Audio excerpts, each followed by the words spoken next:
사무엘하 2장 8에서 32절 말씀입니다. 사울의 군사령관 넬의 아들 아브넬이 이미 사울의 아들 이스보셋을 데리고 마하나임으로 건너가 길르앗과 아술과 이스라엘과 에브라임과 베냐민과 온 이스라엘의 왕으로 삼았더라. 사울의 아들 이스보셋이 이스라엘 왕이 될 때에 나이가 40세이며 2해 동안 왕위에 있으니라. 유다 족속은 다윗을 따르니 다윗이 헤브론에서 유다 족속의 왕이 된 날수는 7년 6개월이더라. 사랑하는 형제 여러분, 4월 29일 금요일 새벽 목상에 오신 것을 환영합니다. 하나님 중심의 사람 다윗이 드디어 유다 지파의 왕으로 등극하였고 사울의 장례를 치른 길르앗 야베스 사람들에게 칭찬과 보호의 약속을 주었습니다. 이렇게 아직은 유다 지파만의 왕이지만 온 이스라엘을 보호할 뜻을 보인 것은 원래 온 이스라엘이 하나의 민족이고 또 하나님이 선택하여서 한 몸 공동체로 부르신 하나님 나라이기 때문입니다. 이스라엘과 유다는 결코 둘이 될 수 없기 때문입니다. 그러나 사울 죽음 이후 사울의 군사령관 아브넬이 요단강 건너 동쪽으로 넘어가서 사울의 넷째 아들 이스보셋을 왕으로 세워서 이스라엘을 다스리게 했습니다. 이때부터 이스라엘이란 말은 유다 지파를 제외한 다른 지파들을 의미하고 유다 지파는 하나님의 기름 부으심을 받은 다윗을 왕으로 옹립했기에 정통성을 가진 지파로서의 당당함이 있었습니다. 사울의 군사령관 아브넬이 사울의 넷째 아들 이스보셋을 왕으로 세운 것은 하나님의 신정왕국이 아니라면 합당할지 모르지만 하나님의 나라인 이스라엘에서는 기름 부음 받은 다윗이 있었고 이미 차기 왕으로 전부터 알려져 있었고 또 사울과 요나단조차도 인정하고 있던 터라서 아브넬의 수행은 결코 정당성이 없습니다. 아브넬은 사울 왕의 입으로 다윗이 바로 차기 왕이 될 것을 분명히 들은 사람입니다. 아브넬은 군사령관이기 때문에 늘 다윗을 추격하는 사울과 함께 있었고 다윗이 사울을 죽이지 않고 옷자락만 베어서 살려보냈을 때에 그리고 또한 사울 왕의 진에 다윗이 들어와서 물병과 창을 가지고 갔을 때에 그때 다 겪었던 사람이죠. 사울이 다윗에게 이렇게 말하는 것을 아브넬이 들었을 것은 틀림이 없습니다. 사무엘상 24장 21절에 사울이 말했죠. 보라, 나는 내가 반드시 왕이 될 것을 알고 이스라엘 나라가 내 손에 견고히 설 것을 아노니 그런즉 너는 내 후손을 끊지 아니하며 내 아버지의 집에서 내 이름을 멸하지 아니할 것을 이제 여호와의 이름으로 내게 맹세하라. 이렇게 사울이 다윗에게 말했습니다. 그게 바로 동굴에서 죽임을 당하지 않았을 때에 그랬던 것이죠. 한 번 더 사울을 다윗이 살렸을 때는 군사령관 아브넬에게 다윗이 말한 것도 있습니다. 사무엘상 26장 14에서 15절인데요. 다윗이 백성과 넬의 아들 아브넬을 대하여 외쳐 이르되 아브넬아 너는 대답하지 아니하느냐 하니 아브넬이 대답하여 이르되 왕을 부르는 너는 누구냐 하더라. 다윗이 아브넬에게 이르되 네가 용사가 아니냐 이스라엘 가운데 너 같은 자가 누구냐 그러한데 네가 어찌하여 내 주 왕을 보호하지 아니하느냐 백성 가운데 한 사람이 내 주 왕을 죽이려고 들어갔었느니라. 이렇게 말하면서 한 사람을 보내라 라고 하고는 자기가 가져왔던 물병하고 사울의 물병과 창을 돌려보냅니다. 그로써 자기가 사울을 죽일 수 있었지만 죽이지 않았다라고 하는 것을 보여주면서 아브넬이 왜 왕을 제대로 보호하지 않느냐라고 아브넬을 꾸짖었던 일이 있었죠. 이렇게 사울의 최측근인 아브넬이 그 누구보다도 다윗에 대한 기름 부으심을 알고 있었을 텐데도 하나님의 기름 부으심을 모른 채하고 이스보셋을 옹립한 것은 부당한 일입니다. 이스보셋 왕권을 정당화하여서 자기 권력을 형성하려는 것에 다름 아니죠. 이렇게 두 왕이 한 나라에 있으면 세력 다툼이 없을 수 없고 전쟁은 불가피해지는 것이죠. 다만 과정 중에도 정당성을 어느 쪽이 가지냐는 중요한 문제입니다.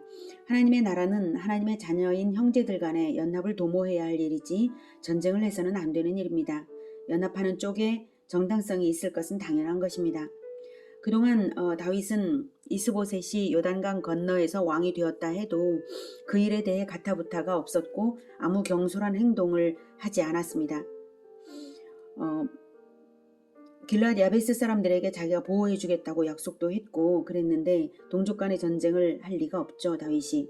그리고 하나님 중심의 관점이 있었기에 하나님의 섭리에 맞추는 것입니다. 그러나 아브넬은 이미 권력욕으로서 민족의 분열을 조장하여서 마하나임에 이스보셋 왕국을 세운 후 이제는 유다까지 넘보기 위해 요단강을 넘어왔습니다. 12절. 넬의 아들 아브넬과 사울의 아들 이스보셋의 신복들은 마하나임에서 나와 기브온에 이르고 스루야의 아들 요압과 다윗의 신복들도 나와 기브온 목가에서 그들을 만나 함께 앉으니 이는 못 이쪽이요 그는 못 저쪽이라. 기브온은 예루살렘에서 10km 북쪽 지점이고요. 마하나임에서는 60km 서쪽 지점이고 또한 요단강 건너입니다. 그리고 기브온 못은 이스라엘이 가나안 정착 초기에 설치한 급수 시설입니다. 이 기브온 못은 저수지로서 수량이 풍부해서 적이 성을 포위한다 해도 물 걱정이 없는 전략적 요충지가 됩니다. 아브넬이 기브온 못에 온 이유는 유다를 넘보고 넘어온 것입니다. 온 이스라엘을 소유할 야심에 가득 차서 온 것이죠. 먼저 기브온 못을 차지해서 그 다음 유다를 차지하려고 한 겁니다. 다윗의 군대 장관 요압 역시 기브온 못의 전략적 의미를 알기에 아브넬로부터 그곳을 지키기 위해서 온 것이고요. 자, 그런데 아브넬의 도발이 참으로 교활합니다. 14절. 아브넬이 요압에게 이르되 원하건대 청년들에게 일어나서 우리 앞에서 겨루게 하자. 요압이 이르되 일어나게 하자. 하매 그들이 일어나 그 수대로 나아가니 베냐민과 사울의 아들 이스보셋의 편에 12명이요 다윗의 신복 중에 12명이라. 각기 상대방의 머리를 잡고 칼로 상대방의 옆구리를 찌르매 일제히 쓰러진지라. 그러므로 그곳을 헬갓 핫수림이라 일컬었으며 기브온에 있더라. 그날의 싸움이 심히 맹렬하더니 아브넬과 이스라엘 사람들이 다윗의 신복들 앞에서 패하니라. 마치 운동 경기를 하듯이 12명씩을 선발하여서 싸우게 하자 합의하고 죽도록 싸우게 한 것입니다. 그것을 구경하는 자들이 자극을 받아서 전의를 불태우게 되고 전면전이 일어난 것이죠. 아브넬의 도발적 제안과 요압의 어리석음이 빚어낸 비극입니다. 헬갓 핫수림이라고 불렸는데 이것은 날카로운 칼의 밭이라는 뜻입니다. 얼마나 격전이었으면 그랬겠습니까? 이 싸움에서 다윗의 병사들은 19명이 죽고 아브넬의 병사들은 360명이 죽고 패주했습니다. 하나님께서 다윗을 강성하게 하시고 사울은 이미 내어버리셨으므로 그런 것이라 볼 수 있습니다. 18절.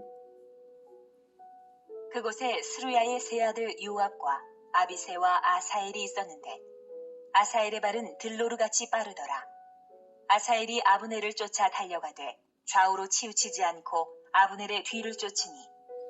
네, 전투에서 요압의 동생 아사엘은 장군 아브넬을 죽여서 전쟁을 종식시키고자 오직 아브넬만 목표로 바짝 쫓았습니다. 20절.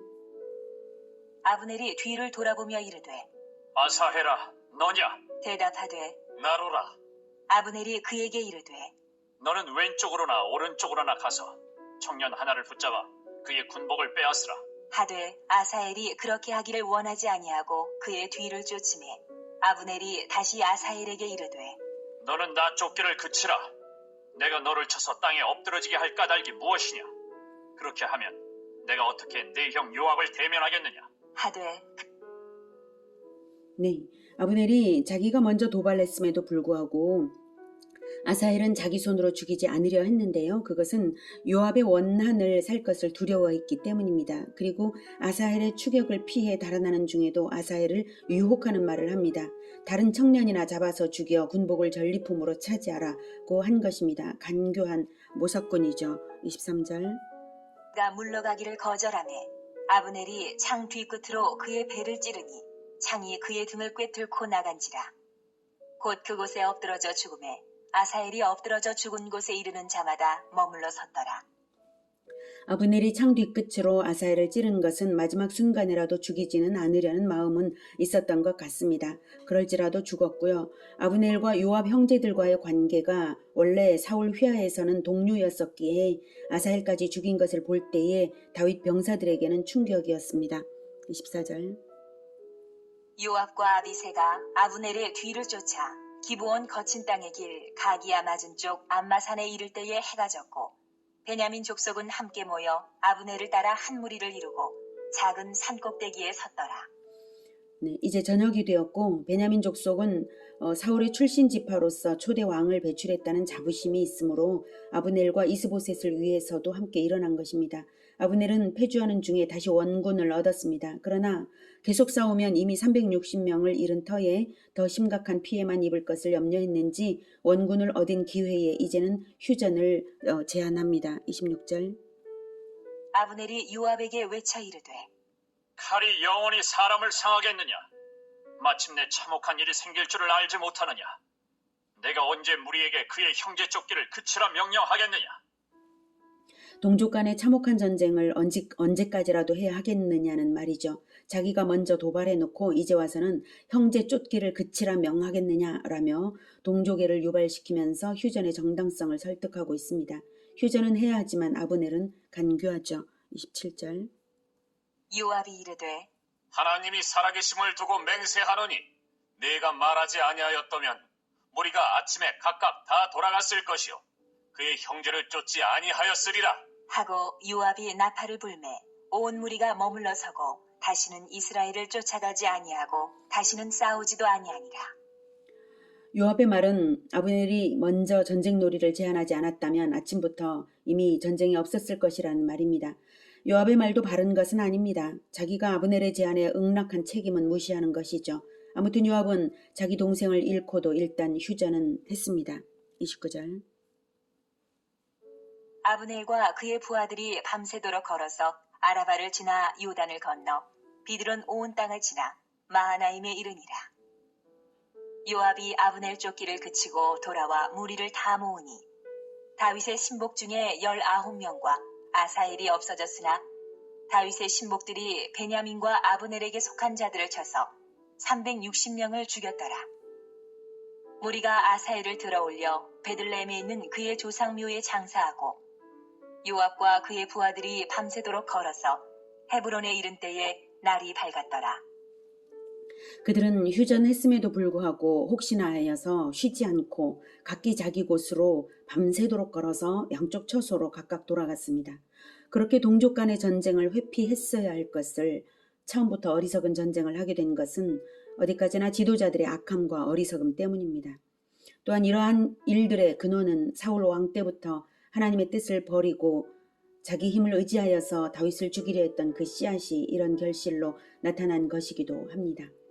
그러나 하나님께서 다윗을 편들어 주시기 때문에 이 전쟁에서 이겼다 해석할지라도 이 전쟁이 다윗의 영광을 위해서 무슨 의미가 있겠습니까? 허무할 뿐이죠. 일이 어그러지면 그 상태에서 머물러 하나님의 뜻을 기다리는 자세가 있어야 합니다. 하나님께서 섭리하시며 교통정리를 하실 일을 힘 가진 자들이 경솔히 힘을 쓰면 아랫사람들이 괴롭고 역사는 다시 왜곡되어 가는 것입니다. 오늘은 중간 지도자들의 의사결정, 그 지도자들의 의사결정이 얼마나 공동체의 운명에 큰 영향을 끼치는지를 보았습니다. 또한 하나님의 뜻을 모른 채하고 탐심으로 세력을 얻으려는 마음이 얼마나 악한 것인지도 보았습니다. 또한 하나님의 백성은 결코 분열과 다툼이 없어야 하는 것을 다시 확인했습니다. 예수 제자들은 공동체의 운명을 좌우하는 지도자들입니다. 최고 지도자만 지도자인 것이 아니라 중간 지도자들도 그리고 단 2-3명이 있는 그 작은 공동체에서도 지도자는 있습니다.